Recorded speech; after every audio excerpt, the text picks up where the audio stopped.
Halo teman-teman semuanya, kita kembali ke pembelajaran kita. Masih di pembahasan multimedia, tentunya sekarang kita akan membahas tentang editing ya. Jadi di video ini harusnya ini sudah masuk ke video keempat, yang dimana materi sebelumnya kita sudah membahas tentang videografi, cara pengambilan gambar. Materi kedua yaitu tentang bagaimana membuat desain yang baik, dan materi yang pertama adalah bagaimana pengambilan foto untuk kebutuhan komersil ya, atau foto produk dan semacamnya. Nah, pada kesempatan kali ini teman-teman kita akan belajar editing skill yang dimana barangkali teman-teman masih belum tahu istilah-istilah dalam editing ya. Tentunya kalau kita bicara editing kan sekarang udah gampang ya, ada template, ada CapCut dan sebagainya. It's okay, nggak masalah teman-teman. Tapi pada kesempatan kali ini Mas Adi pengen ngajarin teman-teman istilahnya piye sih saja nih, buat apa sih kita ngedit gitu loh. Apakah editing itu sepenting itu dan sebagainya gitu ya. Apalagi sekarang eranya sudah era sosial yang dimana dikit-dikit upload buat editing, dan itu sekarang apa-apa serba cepat ya. Oke, kita akan mulai materi tentang editing. Kita udah lanjut. Nah, buat teman-teman, penggambaran besar adalah editing ini sebuah proses ya, kita akan memilih motong atau cutting dan nyusun. Nah, poinnya adalah bagaimana kita menyusun setiap video ini yang mungkin dilihat kayak biasa aja, akhirnya dia bisa bercerita, punya nilai storytelling, dan bisa dinikmati oleh para audiensnya, teman-teman. Makanya, simpelnya adalah, kenapa penting? Ya, jawabannya sangat penting, karena editing ini kita bisa memberikan perspektif ya, atau istilahnya, kita mengangkat dari mana nih problematika yang kita angkat. Misalnya, kita ingin ada yang ditonjolkan, informasi apa yang ingin disampaikan, ya kan? Selain itu, kedua, eranya sosial, apa-apa kita menekankan kreativitas, dan sekarang kerja banyak banget kan yang istilah di kreatif industri yang menekankan nilai seni dan sebagainya. Ketiga, jelas visual dan audio kualitasnya pasti akan naik ya, namanya juga editing. Dari yang produksi misalnya ada berkendala, kita coba selamatkan di editing, atau bisa juga memberikan sebuah penambahan visual effect dan semacamnya. Dan selanjutnya adalah membuat konten lebih menarik, jelas itu pasti ya. Dan editing ini istilahnya ya garda terakhir untuk membuat konten ini final akhirnya untuk diupload dan semacamnya. Oke, kita lanjut ya teman-teman ya. Nah, kalau kita bicara video teman-teman, itu kita tidak jauh dari kata-kata resolusi atau file setting atau frame rate. Gampangnya gini teman-teman. Kalau misalnya dulu kita kenal istilah ada 720p, 1080k, atau sekarang 4K, ada lagi 8K dan sebagainya. Itu resolusi video teman-teman. Prinsipnya adalah semakin besar resolusi, gambar semakin tajam. Berarti kalau semakin rendah, gambar itu semakin kecil. Nah, sekarang kan sudah sering ya kita lihat video di YouTube rata-rata 1080 atau 4K dan semacamnya. Sebenarnya ngaruh nggak sih resolusi itu buat kita produksi konten? Jawabannya ngaruh teman-teman. Apalagi kita harus tahu kebutuhan resolusi ini tuh untuk outputnya kemana? Sosial media kah? Untuk menjadi film layar lebar kah? Iklan kah? Karena mereka punya kebutuhan yang beda-beda. Tapi umumnya teman-teman, kalau untuk kebutuhan sosial media itu 1080 udah lebih dari cukup. 1080 itu kalau rasio pixelnya itu 1920 kali 1080 ya.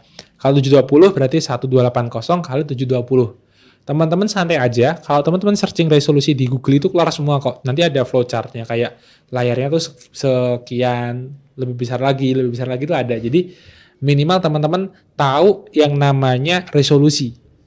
Nah, selanjutnya resolusi itu tidak istilahnya berdampingan atau istilahnya berdampingan ya bersama dengan FPS atau frame rate per second, atau istilahnya berapa gambar dalam satu detik ya.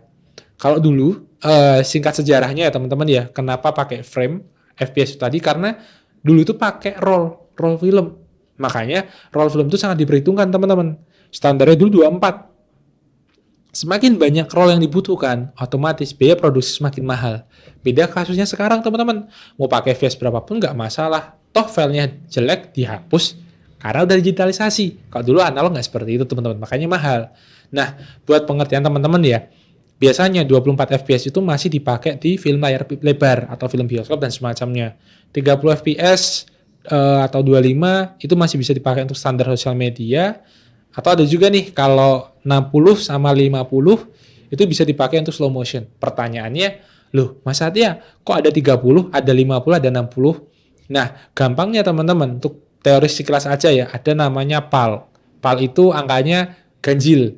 24, PAL itu berarti 25, 50. Itu yang PAL. Kalau NTSC itu biasanya kayak 24, 30, 60, 120 fps.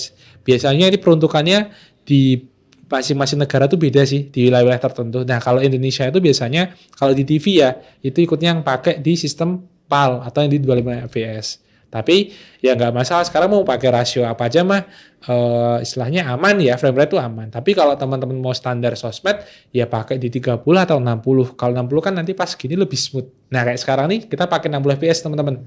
Jadi lebih smooth dan lebih halus. Ini buat pengertian sekilas sama sejarah ya. Jadi biar teman-teman tahu kenapa sih ada angkanya kok beda-beda. Terus kita mau pakainya berapa gitu loh.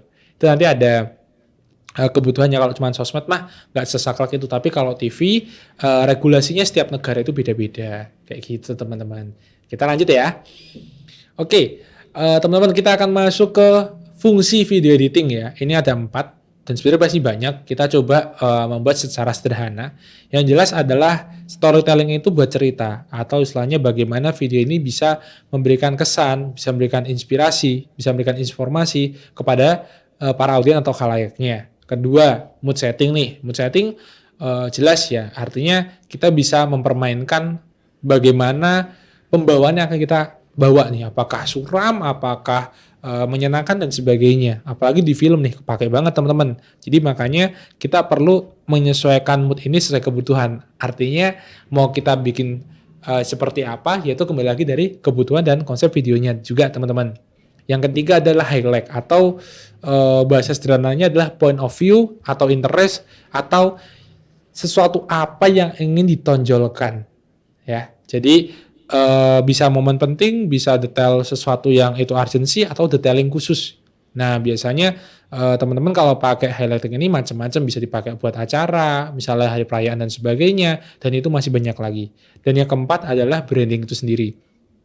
Nah, branding ini jelas ya teman-teman ya, sekarang di era saat ini gitu kan, semua orang butuh branding, perusahaan butuh branding, produk, handphone, rilis, laptop dan sebagainya juga butuh branding. Artinya kita perlu sebuah visualisasi di dunia maya kita agar terlihat lebih profesional, lebih proper dan sebagainya. Makanya poin-poin seperti ini termasuk dalam marketing kits nih teman-teman, yang dimana poin-poin itu menjadi sangat penting karena mereka saling keterikatan atau bergantungan. Kayak gitu konsepnya teman-teman. Jadi itu ya fungsi dasar dari video editing video. Sebenarnya kalau mau bicara editing, banyak sih softwarenya. Kalau misalnya yang teman-teman mungkin sering pakai di HP, itu ada CapCut, ada VN, terus ada apa, Viva Video misalnya. Kalau di komputer atau laptop, itu ada Adobe Premiere, ada Vegas Pro, ada Pinnacle, Windows Movie Maker. Kalau teman-teman pakai, wah itu udah lama banget tuh. Dulu aku pakai itu juga tuh, Windows Movie Maker.